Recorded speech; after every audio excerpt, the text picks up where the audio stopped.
अरे घर में हो तो औरतें उस मौके को गनीमत जानती हैं। यूसुफ 1 हफ्ते से घर में है और मैं देख रही हूँ तुम उसे बिल्कुल तवज्जो और वक्त नहीं दे रही हो। वो कमरे में होते तो तुम यहाँ बरामदे में आ जाती हो, वो बरामदे में आते हैं तो तुम कमरे में चली जाती हो। अरे इस तरह किसी के दिल में घर बनाया जाता है? जो खुद अपना ना हो पप्पू, मैं उसे अपना कैसे बना सकती हूँ? अरे बिटिया, सब्र से तहम्मुल से सारे काम आसान हो जाते हैं। तुम खुलूसे दिल से कोशिश तो करो। जिसके कांधे पर मेरी बहन के नाम का जख्म अभी तक ताज़ा हो, मैं अपने दिल में उसके लिए खुलूस और मोहब्बत कहाँ से लाऊं? जो अपने शानों पर उसकी मोहब्बत का बोझ लादे फिर रहा हो, ऐसे शाने पर मैं अपनी हमदर्दी और तसल्ली भरा हाथ कैसे रख सकती हूँ?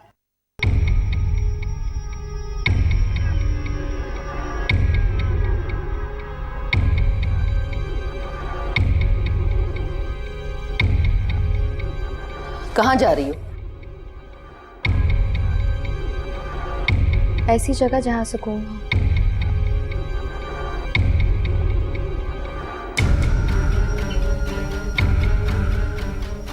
आवे का हवा बिगड़ा हुआ है, किस किस को संभालूं मैं? देख लिया आपने, नहीं हुई ना उसकी शादी, होगी भी नहीं। वो मेरे अलावा किसी और की नहीं हो सकेगी, मुझे इस बात का यकीन हो चुका है। इसलिए बेहतर है आप मामी जी से दोबारा बात करें। मैं जानता हूं इस बार वो आपकी बात पे जरूर गौर करेंगी। क्या मतलब?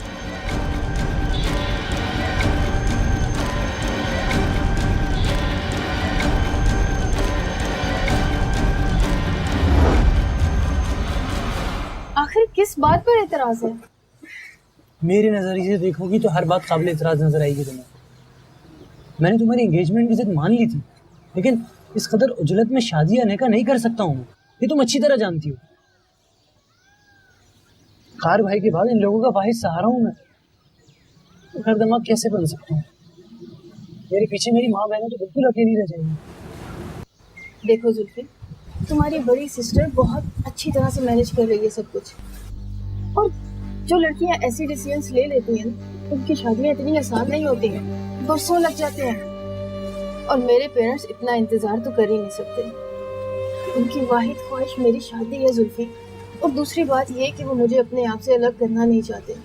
जुल्फी, अगर वाकई तुम मुझसे मोहब्बत करती हो तो यू मस्ट प्रूव योरसेल्फ। तुम जानती हो मैं तुमसे मोहब्बत करती हूँ, तुम खोटी है मेरे दिल में, लेकिन तुम मोहब्बत के इस रास्ते को बहुत मुश्किल बना रही हो मेरे लिए। ये रास्ते तो होते ही मुश्किल हैं जुल्फी, और गौर करो तो तुम्हारे लिए ये जिंदगी मुश्किल नहीं बल्कि आसान होने जा रही है। मैं कहूँगा क्या अपनी माँ बहनों से? एक बार फैसला कर लो, फिर सब कुछ कहना आसान हो जाएगा। असल बात डिसीजन लेने की होती है। अच्छा खैर छोड़ो, मूड क्यों खराब कर रहे हो?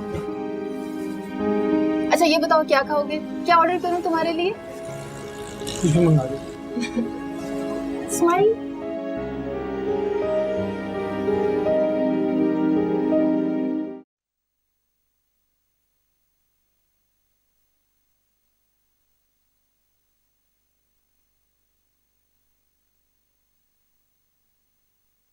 रमना, तुम कब आई? बस कुछ देर पहले। फयाज भी साथ आए हैं।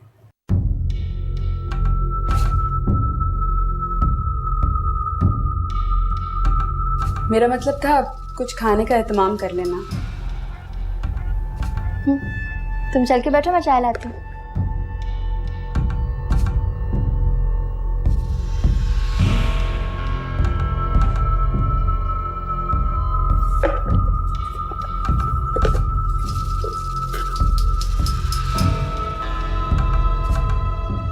अरे कहाँ रह गई शबनम? चाय नहीं बनी क्या अभी तक? लेकर आ रही हूँ मैं। अच्छा ठीक है। कितना अच्छा लग रहा है, इतने दिनों के बाद हम सब इकट्ठे हुए। कितनी रौनक आ गई है माशाल्लाह घर में। भाई मैं तो कहती हूँ कि कोई प्रोग्राम बनाएं, कहीं घूमने फिरने का, पिकनिक वगैरह का। बिल्कुल, आइडिया बुरा नहीं है। क्यों यूसुफ मियाँ, अब तो माशाल्लाह तुम्हारी तबीयत भी ठीक है और तुम्हारा जख्म भी खासा भर गया है। जख्म भर गए मेरे, सोच है आप। मेरा जख्म जितना गहरा है, अगर आपको ठीक से अंदाजा हो जाए तो आप उसे खुद भरने की कोशिश करेंगे। यूसुफ मियाँ, चाय तो पी लो, कहाँ जा रहे हो यूसुफ? वैसे अम्मी 100 मजनू मरे होंगे जिस दिन ये हजरत पैदा हुए थे। और आपकी पैदाइश पे कितने फरहाद मरे थे ये भी बता दीजिए। बस भाई, मेरी तो अल्लाह ताला से दुआ है कि जिस तरह इन दोनों के दिल में एक दूसरे के लिए प्यार मोहब्बत है, अल्लाह मियाँ शबनम और यूसुफ के दिल में भी इसी तरह की मोहब्बत डाल दे। आमीन। शुक्रिया।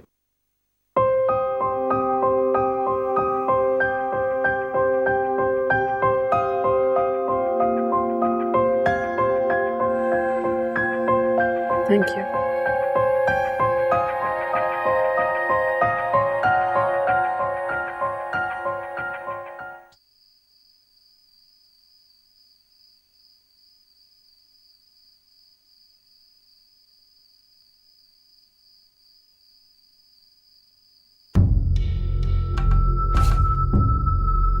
तो इतनी हसीन रात का लुत्फ अकेले अकेले उठाया जा रहा है।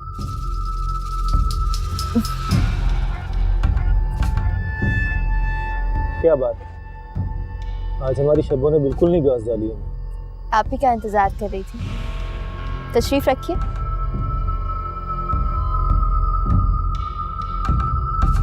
शुक्रिया।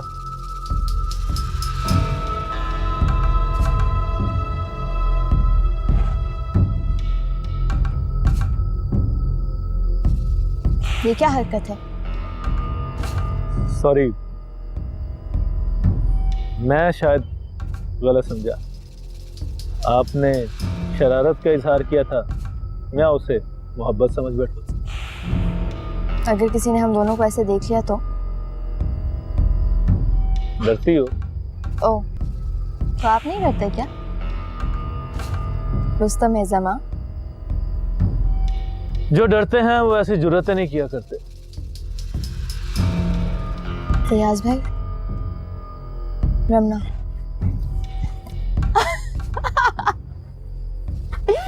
डर गए ना आप? डर गया।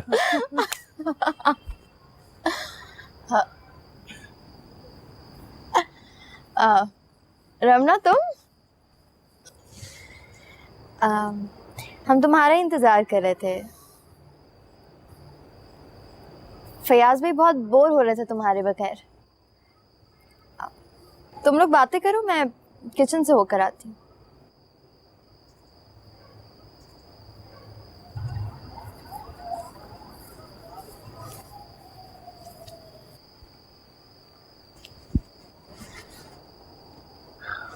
मच्छर बहुत ज्यादा हो गया, अंदर चलते हैं।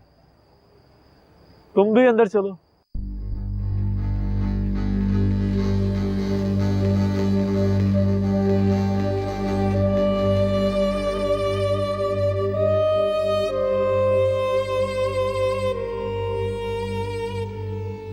जो लड़कियां ऐसी डिसीजंस ले लेती हैं ना, उनकी शादियां इतनी आसान नहीं होती, बरसों लग जाते हैं। और मेरे पेरेंट्स इतना इंतजार तो कर ही नहीं सकते। जुल्फी, अगर वाकई तुम मुझसे मोहब्बत करते हो तो यू मस्ट प्रूव योरसेल्फ।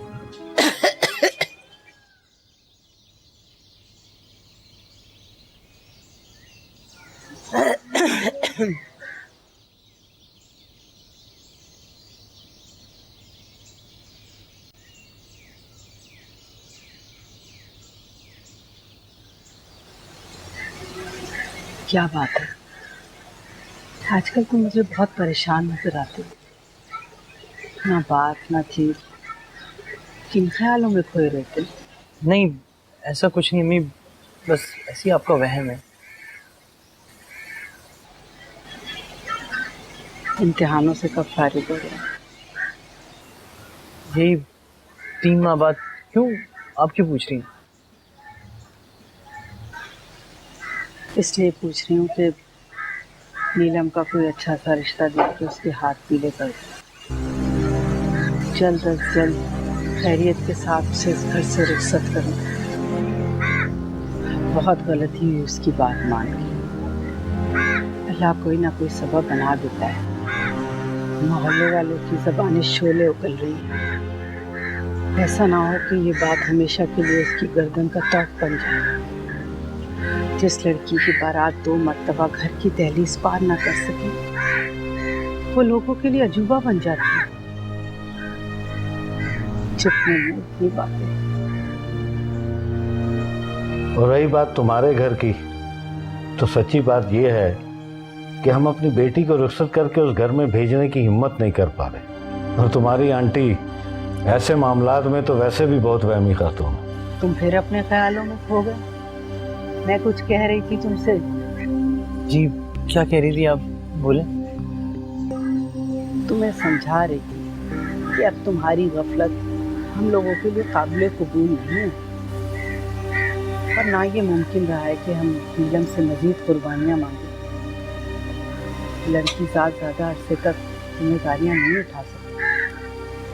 मुझे अंदाज़ा हो गया है। बस मैं जल्द अज जल्द नीलम के हाथ पीले करना चाहती हूँ। इज्जत से उसे इस घर से रुखसत करना चाहती हूँ।